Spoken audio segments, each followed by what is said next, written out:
Now to measure the diameter of a given wire using a screw gauge, this is the experiment we have to perform. To measure the diameter of this given wire, or you can say given screw, nail, whatsoever, with the help of screw gauge. These are the apparatus required.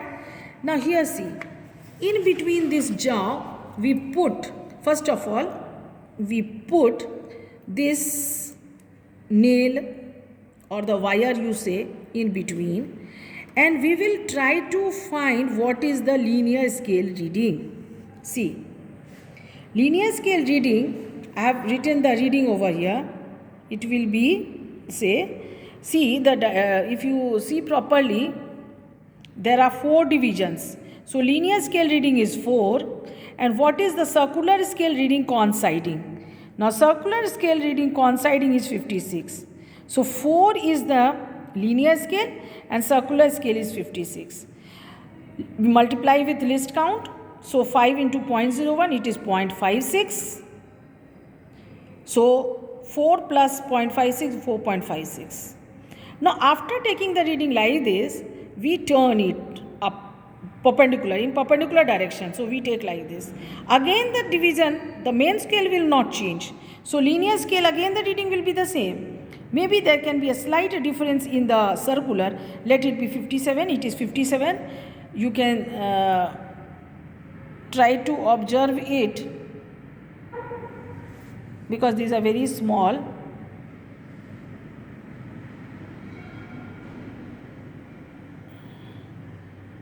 See,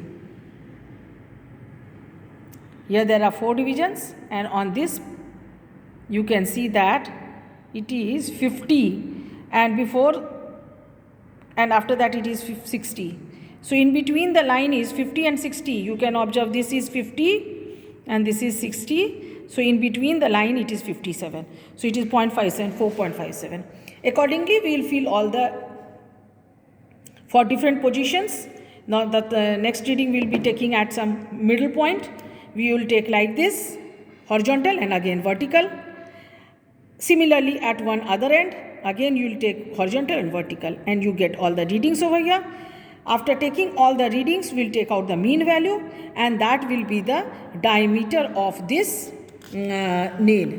Similarly, we will do experiment number 4 to measure the thickness of a given sheet. Now this is the thin sheet, and we have to take the thickness. Now you close this jaw properly. Again, similar way you have to do the practical.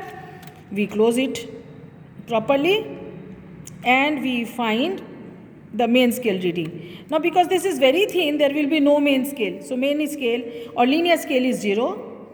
Now circular scale reading we have written over here, and it is, see, this is between 20 and 30.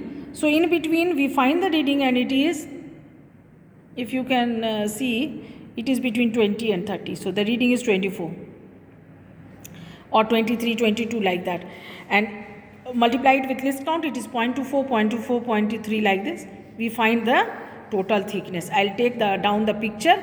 I'll send it. So you have to copy down the same as it is, and we'll find the thickness of the given sheet. Now the 5th experiment we have to do to find the volume of this irregular lamina. To find the volume of irregular lamina, the same thickness what we have taken out this observation table. Again you will draw the same observation table over here. And we have to take a simple graph paper. So at home also you will take a graph paper, and you will try to draw the diagram like this. So we put this like this. See, first of all we will take this outline. After taking the outline, we will divide it into big squares and small squares. See, these are the big squares, and the numbering has been done 1, 2, 3, 4, 5, 6, 7 like that. These are the small squares like this. We draw like this. So after drawing this outline, we divide it into big squares, small squares, and very small. So this is the big square, which is of area 100 millimeter square, because it is 1 centimeter square area. 1 centimeter square means 100 millimeter square, and this is of 25 millimeter square. Now very small, this one, see, this is of 1 millimeter square. Now after doing this, 3 pictures are there. and we have taken down the reading. See, in the first figure there are 22 big squares. See the numbering 22 till 22.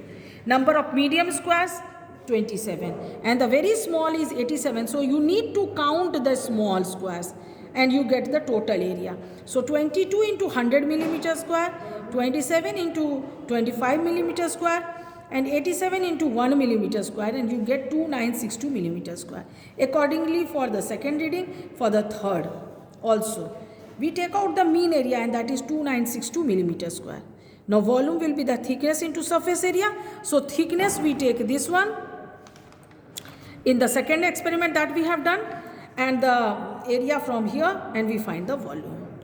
And this is all about the practicals you have to do with the screw gauze. So there are 3 experiments you have to perform. The first one to find the diameter of this nail. The second one is to find the thickness of this sheet, thin sheet, and the third one is to find the volume of an irregular lamina. I'll send you the pictures of all these 3 experiments. Please note it down in your copy and send the PDF. Thank you, students.